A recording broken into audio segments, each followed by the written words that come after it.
প্রিয় দর্শক, স্বাগত জানাচ্ছি সারাদিনের সংবাদে প্রতিদিনের আয়োজন রাত 11টার শীর্ষ সংবাদে। সারা বিশ্বের গুরুত্বপূর্ণ সব সংবাদের শিরোনাম জেনে নিন শুরুতেই। বাংলাদেশ নিয়ে এখনও একটি অদৃশ্য চক্র ষড়যন্ত্র করছে বললেন তারেক রহমান। রাজধানীতে ব্যবসায়ী হত্যার প্রতিবাদে উত্তাল দেশ। অন্যদিকে ফেসবুকে আসিফ নজরুল, মিটফোর্ডে ব্যবসায়ী হত্যার বিচার হবে দ্রুত বিচার ট্রাইব্যুনালে। পুতুলকে বাধ্যতামূলক ছুটিতে পাঠালো বিশ্ব স্বাস্থ্য সংস্থা। ইইউ প্রেসিডেন্টকে মাসুদ পেজেশকিয়ান, ইরানে এবার হামলা হলে জবাব আরও কঠোর ও নিখুঁত হবে। পররাষ্ট্র দপ্তরে ১৩৫০ কর্মকর্তাকে বরখাস্ত করল ট্রাম্প প্রশাসন। ত্রাণের কথা বলে ফের একদিনে ইসরায়েলিরা ৮০০ ফিলিস্তিনিকে গুলি করে হত্যা করে।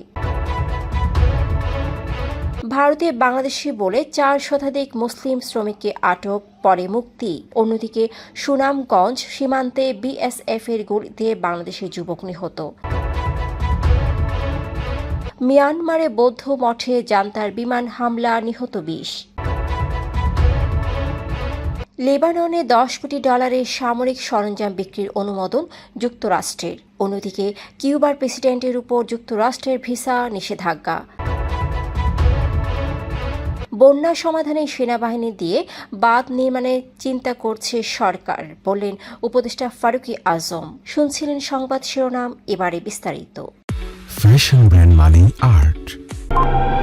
বিএনপি ক্ষমতায় এলে বিগত আমলে সংঘটিত সব হত্যাকাণ্ডের বিচার সর্বোচ্চ প্রাধান্য দিয়ে করা হবে বলে জানিয়েছেন দলের ভারপ্রাপ্ত চেয়ারম্যান তারেক রহমান। শনিবার জুলাই আগস্ট গণ অভ্যুত্থান, শোক ও বিজয়ের বর্ষপূর্তি উপলক্ষে শহীদ পরিবারের সদস্যদের সঙ্গে সাক্ষাৎকালে তিনি বলেন, বাংলাদেশ নিয়ে একটি অদৃশ্য চক্র এখনও ষড়যন্ত্র করছে এবং পরিবেশ অস্থির করছে। তিনি অভিযোগ করেন, অন্তর্বর্তী সরকারকে অপরাধীদের বিরুদ্ধে ব্যবস্থা নিতে বলা হলেও তা নেওয়া হয়নি। যুবদলের এক কর্মীকে রক কেটে হত্যা করা হলেও সরকার নীরব, অথচ বিএনপির কথা বললেই বলা হয় লাশের রাজনীতি করছে। পুরান ঢাকার মিটফোর্ড হাসপাতালের সামনে ভাঙারি ব্যবসায়ী সোহাগকে চাঁদা না দেওয়া ইট পাথর দিয়ে মাথা থেতলে ও বিবস্ত্র করে নৃশংসভাবে হত্যার ঘটনায় দেশজুড়ে উত্তাল বিভিন্ন বিশ্ববিদ্যালয় ও কলেজ ক্যাম্পাস। জগন্নাথ বিশ্ববিদ্যালয়, ঢাকা বিশ্ববিদ্যালয়, বুয়েট, ইডেন, ঢাকা কলেজ, শেরেবাংলা কৃষি বিশ্ববিদ্যালয়, চট্টগ্রাম বিশ্ববিদ্যালয় ও মাওলানা ভাসানী বিশ্ববিদ্যালয় সহ শিক্ষার্থীরা বিক্ষোভ মিছিল ও সমাবেশ করে অভিযুক্তদের দ্রুত গ্রেফতার ও সর্বোচ্চ শাস্তি দাবি করেন। তারা বলে, রাজনৈতিক পরিচয়ে সন্ত্রাসীরা পার পেয়ে যাচ্ছে, এটি বরদাস্ত করা হবে না। শিক্ষার্থীরা চাঁদাবাজি ও সন্ত্রাস বন্ধে প্রশাসনিক স্বচ্ছতা ও জবাবদিহিতা দাবি করেন। বুয়েট সহ বিভিন্ন ক্যাম্পাসে ৫ দফা দাবিতে আন্দোলন চলছে। এদিকে এই বর্বর হত্যাকাণ্ডের বিচার দ্রুত বিচার ট্রাইব্যুনালে হবে বলে আশ্বাস দিয়েছেন আইন উপদেষ্টা আসিফ নজরুল। শনিবার তিনি ফেসবুকে বলেন, সরকার এই হত্যাকাণ্ডে দ্রুত বিচারে বদ্ধপরিকর।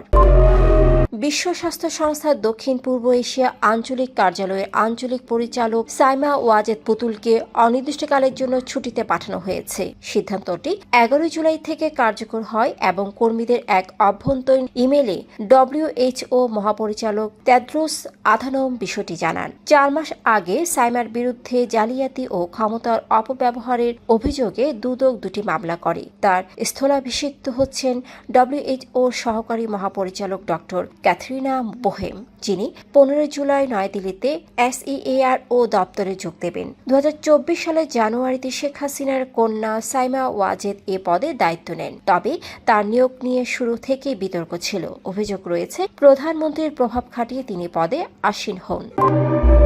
ইরানে আর কোনো হামলা হলে জবাব আরও কঠোর ও নিখুঁত হবে বলে ইউরোপীয় ইউনিয়নের প্রেসিডেন্ট অ্যান্টোনিও কোস্টাকে সতর্ক করেছেন ইরানের প্রেসিডেন্ট মাসুদ পেজেশকিয়ান। বুধবার এক ফোনালাপে তিনি বলেন, কোনো বৈশ্বিক সংস্থা নিরপেক্ষতা হারালে তার বিশ্বাসযোগ্যতা নিয়ে প্রশ্ন ওঠে। IAEA যদি দ্বিমুখী নীতি বদলায় তবেই ইরান তার সঙ্গে সম্পর্ক পুনঃস্থাপন করবে। মার্কিন স্টেট ডিপার্টমেন্টে ট্রাম্প প্রশাসন একযোগে ১৩৫০ কর্মকর্তাকে ছাঁটাই করেছে, যার মধ্যে ১১০৭ জন সিভিল সার্ভিস ও ২৪৬ জন ফরেন সার্ভিস অফিসার। রয়টার্স জানায় শুক্রবার থেকে ছাঁটাই প্রক্রিয়া শুরু হয়েছে। পাশাপাশি আরও প্রায় ১৬০০ কর্মী স্বেচ্ছায় পদত্যাগ করছেন। এপ্রিল মাসে পররাষ্ট্রমন্ত্রী মার্কো রুবিও এই পুনর্গঠন পরিকল্পনা অনুমোদন করেন। দপ্তরের মতে কূটনৈতিক অগ্রাধিকারের সঙ্গে সামঞ্জস্যহীন কর্মকর্তাদের ছাঁটাই করা হলেও তা কর্মীদের মর্যাদা রক্ষা করে করা হয়েছে, যদিও এতে কতটা অর্থ সাশ্রয় হবে তা জানাতে পারেনি প্রশাসন। যুদ্ধবিরতির মধ্যেও গাজা ইসরায়েলি হামলায় বৃহস্পতিবার ৮২ জন নিহত। এর মধ্যে দের আল বালায় ১০ শিশুসহ ১৫ জন মারা গেছেন। গাজার স্বাস্থ্য মন্ত্রণালয় জানায় পুষ্টিকর সাপ্লিমেন্ট নিতে লাইনে থাকা লোকদের উপর হামলা হয়। এতে অন্তত ৩০ আহত ১৯ শিশু। গত ৬ সপ্তাহে যুক্তরাষ্ট্র ও ইসরায়েলের সহায়তায় পরিচালিত ত্রাণ কেন্দ্র সহ মানবিক সহায়তা কেন্দ্রের আশপাশে ৭৯৮ ফিলিস্তিনি নিহত হয়েছে বলে জাতিসংঘ মানবাধিকার কার্যালয় জানিয়েছে। জিএইচএফ এর মুখপাত্র জানান ২৭ মে থেকে ৭ জুলাই পর্যন্ত ৬১৫ জন জিএইচএফ এর ১৮৩ জন অন্যান্য ত্রাণ কেন্দ্রের আশপাশে নিহত। জিএইচএফ এ জাতিসংঘের ত্রাণ ব্যবস্থা বাইপাস করে কাজ করছে, যেখানে ইসরায়েল দাবি করে হামাস ত্রাণ পাচ্ছে। ভারতের ওডিশায় ৪০০ এর বেশি বাংলাভাষী অভিবাসী শ্রমিককে বাংলাদেশি আখ্যা দিয়ে আটক করে রাজ্য সরকার। পরে ৪০৩ জনকে মুক্তি দেওয়া হয়েছে বলে জানিয়েছেন পশ্চিমবঙ্গের পরিযায়ী শ্রমিক কল্যাণ বোর্ডের চেয়ারম্যান ও তৃণমূল সাংসদ সমীরুল ইসলাম। আটক শ্রমিকদের বেশিরভাগই বীরভূম, মুর্শিদাবাদ ও দক্ষিণ ২৪ পরগনার বাসিন্দা ছিলেন। এদিকে শনিবার ভোরে ঠাকুরগাঁওয়ের হরিপুর উপজেলার মিনাপুর সীমান্তে ভারতীয় বিএসএফ এর গুলিতে মোহাম্মদ আসগর আলী নামে এক বাংলাদেশি যুবক নিহত হন। বিজিবি সদস্যরা বর্তমানে সতর্ক অবস্থানে রয়েছেন বলে জানিয়েছে পুলিশ। মিয়ানমারে সেগাইং এ জান্তা বাহিনীর বিমান হামলায় একটি বৌদ্ধ মঠে আশ্রয় নেওয়া অন্তত ২২ বেসামরিক নাগরিক নিহত হয়েছেন, যাদের মধ্যে ৩ জন শিশু রয়েছে। স্থানীয় সময় শুক্রবার রাত ১টার দিকে লিনতালু গ্রামের ওই হামলায় আরও ২ জন গুরুতর আহত হন। এএফপিকে সামরিক জান্তা বিরোধী এক যোদ্ধা জানান, বাস্তুচ্যুত মানুষ মঠকে নিরাপদ ভেবে আশ্রয় নিয়েছিলেন, কিন্তু জান্তা বাহিনী সেখানে হামলা চালায়। ২০২১ সালে সামরিক অভ্যুত্থানের পর থেকে সংঘাতে বিপর্যস্ত সেগাইং এ এমন হামলা নিয়মিত চালাচ্ছে জান্তা বাহিনী। হামলা নিয়ে জান্তার মুখপাত্র জমিন তুন কোনো মন্তব্য করেননি। শুক্রবার পেন্টাগন জানায় যুক্তরাষ্ট্র লেবাননের জন্য $10 কোটি সামরিক বিমান রক্ষণাবেক্ষণ ও সরঞ্জাম বিক্রির অনুমোদন দিয়েছে।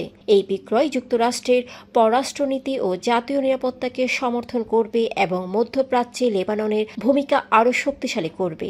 লেবাননের সেনাবাহিনী দক্ষিণাঞ্চলে ইসরায়েল হিজবুল্লাহ যুদ্ধবিরতির বাস্তবায়নে ইতোমধ্যে দক্ষতা দেখিয়েছে। অন্যদিকে ২০২১ সালে সরকার বিরোধী বিক্ষোভ দমনে মানবাধিকার লঙ্ঘনের অভিযোগে কিউবার প্রেসিডেন্ট মিগেল দিয়াজ কানেল, প্রতিরক্ষা মন্ত্রী ও স্বরাষ্ট্রমন্ত্রীর উপর ভিসা নিষেধাজ্ঞা দিয়েছে যুক্তরাষ্ট্র। মার্কো রুবিও বলেন, ৪ বছর আগে প্রতিবাদকারীদের দমন পীড়নের ঘটনায় দায়ীদের শাস্তি এবং রাজনৈতিক বন্দীদের মুক্তি দাবি করছে যুক্তরাষ্ট্র। কিউবা পাল্টা অভিযোগে জানায়, যুক্তরাষ্ট্র ইচ্ছাকৃতভাবে তাদের সংকটকে কাজে লাগিয়ে অস্থিরতা উস্কে দিয়েছে। বন্যা পরিস্থিতি পর্যবেক্ষণে ফেনীতে গিয়ে দুর্যোগ ব্যবস্থাপনা ও ত্রাণ মন্ত্রণালয়ের উপদেষ্টা ফারুকি আজম বলেছেন, সরকার সেনাবাহিনী দিয়ে টেকসই বাঁধ নির্মাণের চিন্তা করছে। শনিবার ফুলগাজী ও ছাগলনাইয়ার সরেজমিনে তিনি বলেন, মুহুরী, কহুয়া ও সিলোনিয়া নদীর বাঁধের কাজ যাতে মানসম্মত হয় সেজন্য সেনাবাহিনীর সহযোগিতা নেওয়া হতে পারে। তিনি আরও বলেন, অতি দরিদ্রদের আগে বাঁচাতে হবে, তারপর ধাপে ধাপে অবকাঠামো পুনর্গঠন করা হবে। এলাকাবাসীর অনুরোধ, ত্রাণ নয়, চাই টেকসই বেড়িবাঁধ। দর্শক, এতক্ষণ আমাদের সাথে থাকার জন্য ধন্যবাদ। প্রতি মুহূর্তে দেশ বিদেশের গুরুত্বপূর্ণ সব সংবাদ জানতে ভিজিট করুন www.সারাদিনেরসংবাদ.com ও চোখ রাখুন সারাদিনের সংবাদের অফিসিয়াল ফেসবুক পেজে। Fashion brand Mani Art. Men's, ladies and kids wear. Art. Be smart.